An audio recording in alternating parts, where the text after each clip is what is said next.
I knew snow could make everything quiet, but that night it felt like the snow was watching me. My name is Ethan Cole, and I'll never forget what happened one January night in northern Minnesota. I was 28, working as a night maintenance tech, fixing remote relay stations after storms. I was used to driving in the dark, through heavy snow, sometimes in complete isolation.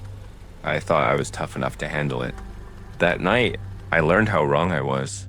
It started as a normal winter storm. Light snow at first, then thick heavy flakes pounding the windshield. Visibility dropped fast. By 9:30 p.m., I could barely see the road ahead.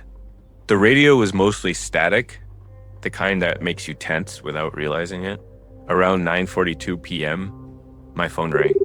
It was Mark Jensen, my supervisor. One of the relay stations, 20 miles outside town, deep in the forest, had gone offline. No alarms, no diagnostics. Dead. This station handled emergency calls for 2 counties. Waiting until morning wasn't an option. I grabbed my gear, packed a thermos of coffee, and got into my truck. The drive was wrong. The highway was empty. Normally, even in heavy snow, you hear tires, wind, distant engines. Not that night. It was completely silent. The flakes hit the truck with no sound. The wind made no noise. The usual hum of the engine felt muted.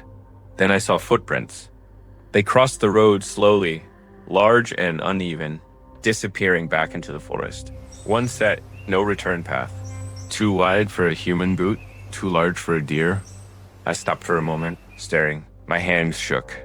I told myself it was a hunter or some local messing around. I drove on, uneasy. The road to the relay station was narrow, flanked by thick forest. Snow-laden branches hung low, brushing the roof of my truck. Halfway there, my radio crackled, not static. A slow, wet breathing. It lasted only 2 seconds. I laughed nervously, brushing it off as a trick of the storm. I reached the station. The building was dark. No lights, no generator. Just a squat metal box half buried in snow. I stepped out. The cold hit instantly. Snow fell around me, still silent. The forest was quiet too. No wind, no animals, no distant sounds. I walked toward the door. Then something moved between the trees. Tall, slow, deliberate. I froze. My flashlight swung toward it. Nothing, just trees. But I knew I saw it. I hurried inside. Power was completely dead. I knelt to check the main panel when I heard footsteps outside. Heavy, uneven, dragging slightly. Circling the building. Not human. The footsteps stopped. Then a low, strained noise. Not loud, just wrong. Like it was trying to speak but didn't know how. The doorknob twitched once. I ran.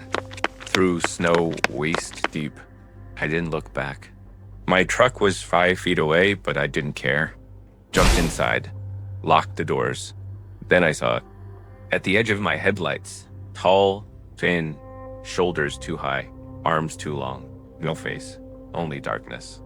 It leaned forward, watching. I floored the gas. Snow roared back into sound.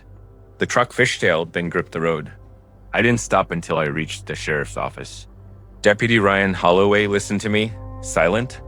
When I finished, he just said, "You're not the first." They never found anything. No tracks.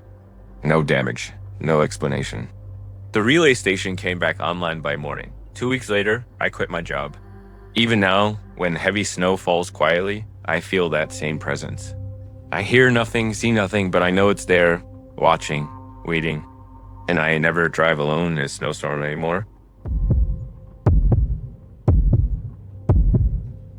I'm Daniel Harper, and this happened in February 2014 in Alaska. I was 41, a snowplow operator, driving isolated highways near Healy, clearing snow in the middle of a storm. I have been doing this job for years, seen blizzards that could blind you. Ice that could flip a truck in a second, but nothing prepared me for what I saw that night. The snowfall started light, drifting like ash.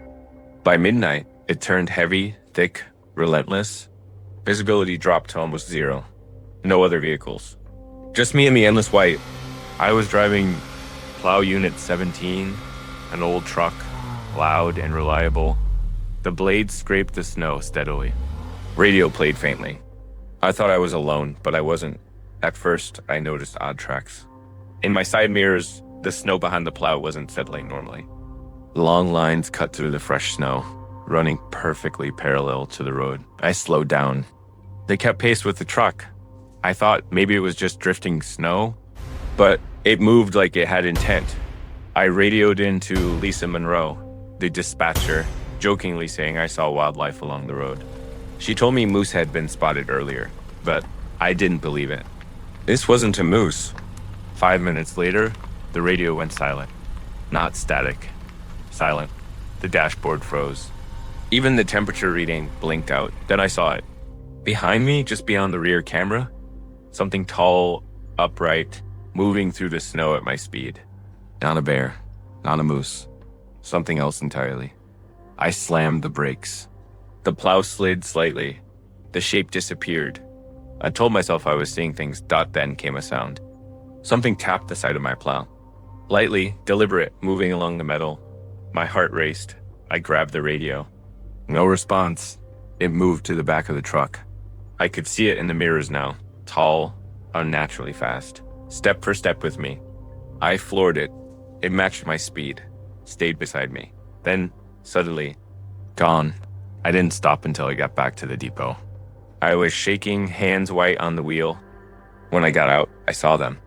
Long handprints in the snow and ice along the truck. Too long, too wide to be human.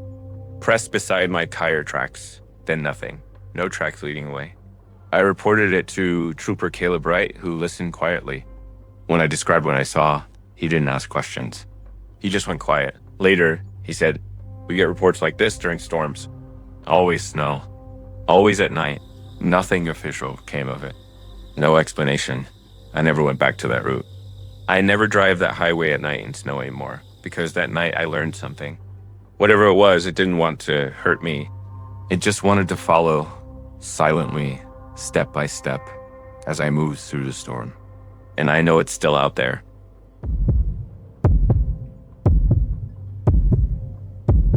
I've lived through blizzards before, but this was the first time the snow answered back.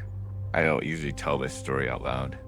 Not because it sounds unbelievable, but because every time I do, I remember how cold my hands felt and how close it was. This happened in Colorado, winter of 2019, during one of the worst snowfalls that season.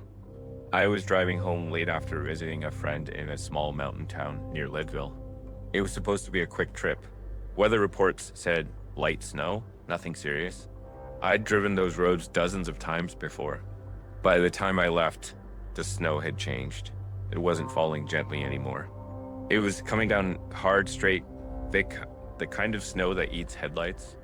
Within minutes, visibility dropped to almost zero. The road disappeared, replaced by white rushing toward me. I slowed to a crawl. No cars behind me. No cars ahead. Just me and snowfall. Then the sound stopped. No wind. No tires on snow. No engine hum. It felt like someone had wrapped the world in cotton. I noticed it first when I tried to adjust the radio. There was no static, just silence. Complete, unnatural silence. Even my own breathing sounded wrong, like it didn't belong there. That's when I saw movement on the right side of the road.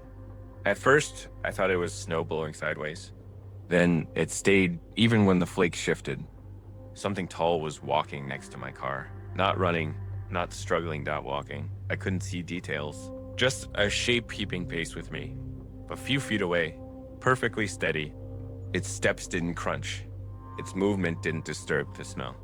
My heart started pounding so hard it hurt. I sped up. It stayed with me. I slowed down. It slowed down too. That's when panic really set in. I rolled my window down just an inch, half expecting cold air to rush in. It didn't. The silence pressed harder instead. I whispered, "Hello?" I don't know why. The shape turned its head toward me. I didn't see a face. I felt its attention. Every instinct I had screamed at me not to look any longer. I slammed the window shut and stared straight ahead, hands shaking so badly I could barely keep the car straight. Then I heard footsteps, not outside. Inside my head, perfectly matching my heartbeat. I don't remember deciding to stop the car. I just realized I had. The engine was still running, but the world outside was frozen. Snow hanging in the air, unmoving. The shape stopped too. It stood right beside my driver's door. Close enough that I knew if I opened it, I wouldn't be alone anymore. I shut my eyes and counted. 1, 2, 3. When I opened them again, sound rushed back all at once. Wind howled. Snow slammed against the car. The shape was gone. I drove the rest of the way home without stopping. The next morning, I checked my car. Along the driver's side and the snow packed against the door were footprints. They walked perfectly beside my tire tracks, then stopped. No tracks leading away. I don't drive mountain roads during snowfall anymore, because whatever walked beside me that night didn't chase me. It didn't threaten me.